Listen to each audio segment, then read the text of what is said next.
Hi there, it's Tiffany. Welcome back. I want to talk about something today that I think a lot of emotionally intelligent, high achieving people struggle with. And that is you need to have a line that you don't allow people to cross. It's the kind of line where once someone crosses it, you leave. Not threaten to leave, not explain for the 10th time, you leave, you're out. Now, before anyone gets uncomfortable, let me say this. I'm all about communication. I'm all about talking things through and giving people the benefit of the doubt. But there has to be a line. There has to be a point where enough is enough. And if you don't know where that point is within yourself and in your life, you will keep moving the goalpost. You'll keep moving the line every time someone crosses it, even in your career. That's exactly what I want to talk about in today's video. Now, as always, before we jump in and get started, be sure to like, share, and subscribe so other smart, ambitious professionals just like you can level up their lives and find this channel. Here's what I see happen a lot. I see smart, self-aware, empathetic people who pride themselves on being reasonable and mature, not have a line. They have a lot of conversations and another conversation and then another conversation to explain the conversation that they last had and explain why the last conversation didn't work with that person. And you're just explaining. And at some point, conversation, while important, starts to become unproductive. And as a matter of fact, sometimes it helps the person that you're speaking with or the people that you're speaking with learn more about what you're willing to tolerate. And then they can use it against you. They can weaponize it so they can become even more disrespectful and even more manipulative because you've given them the ammo. Not having a line starts becoming a way for you to avoid making a hard decision. Because if you're honest, the issue isn't that you haven't communicated, that you haven't explained, that you haven't brought it up. It's that the undesirable behavior hasn't changed. I read a quote recently, and it really stayed with me. It said, "I didn't leave to teach you a lesson. I left because I finally learned mine." And that really hit me because that's what having a line actually is. It's the internal contract that you've made with yourself around your own dignity, integrity, respect, physical, mental, and emotional safety that you have with yourself. A line is not you saying, "Hey, if you do this one more time, I'm leaving, I'm done." No. That's not a line. That's an ultimatum. It's not about getting someone else to understand or about proving a point, or if they don't do what you say, you're going to leave. No, that's not the line. It's not even about being right. It's about the moment you realize I have enough information to make the best next decision for me. I know what happens next when I stay. I know what happens when I confront the issue. I know what happens when I communicate with the person and I explain point by point by point. I know what happens when I keep hoping. And at some point, the lesson isn't theirs anymore to learn. It's yours.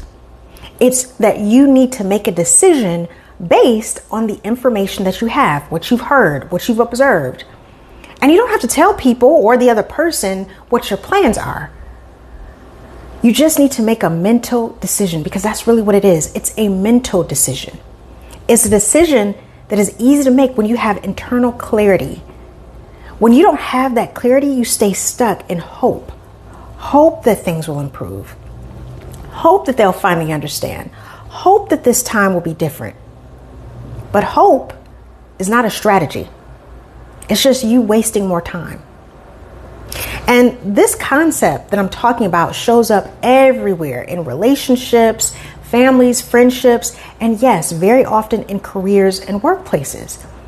It shows up when the same boundary keeps getting crossed, the same apology keeps getting offered, and the same pattern keeps repeating over and over and over again. And there are no real consequences, and the behavior does not change.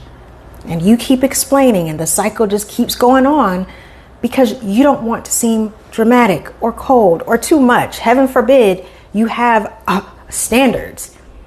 You don't want to come off unprofessional. So instead you stay. And I recognize that everyone can't just immediately quit their jobs. That's not what I'm talking about. What I'm saying is you're making mental notes of what's happening. You're reading the writing on the wall, and you're preparing your exit strategy quietly, consistently, and intentionally, whether that's leaving a department, leaving a team, or actually leaving the job. This is actually one of the things I work on deeply with my one-on-one coaching clients inside my coaching program, The Freedom Code.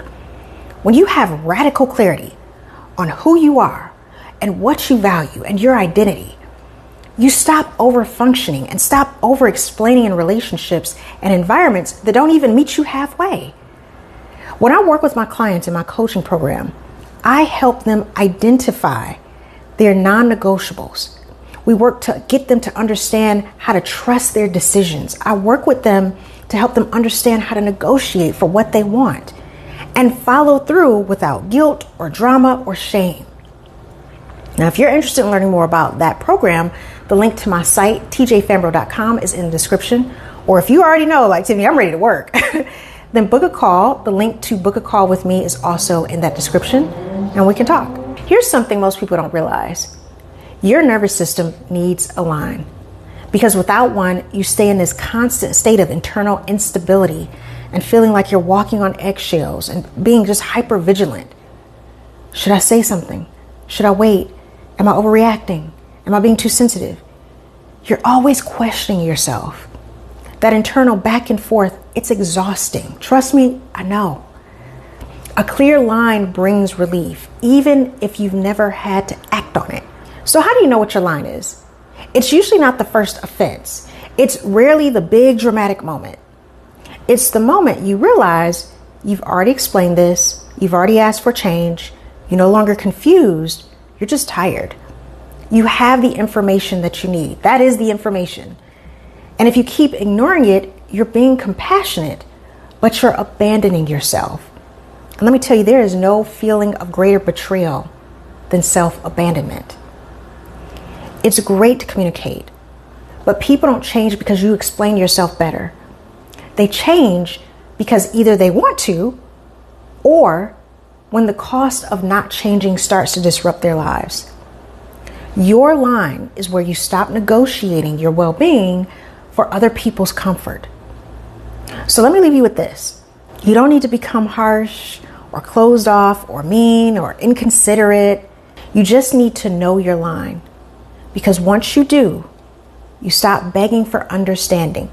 You stop over-explaining and over-giving and waiting for permission and walking on eggshells. And you start to choose yourself. And when that line is crossed, you don't argue, you don't fight. You just start to preparing to make a move. Whether that's move departments, move teams, or yes, leave the job. Not out of anger, but out of calm, confident clarity. Now, if this resonates with you, be sure to like, share, and subscribe, and definitely comment. Let me know what you think in the comments below. Either way, I'll see you on the next video, and I hope you have a wonderful, empowered, successful week. Talk to you soon. Bye.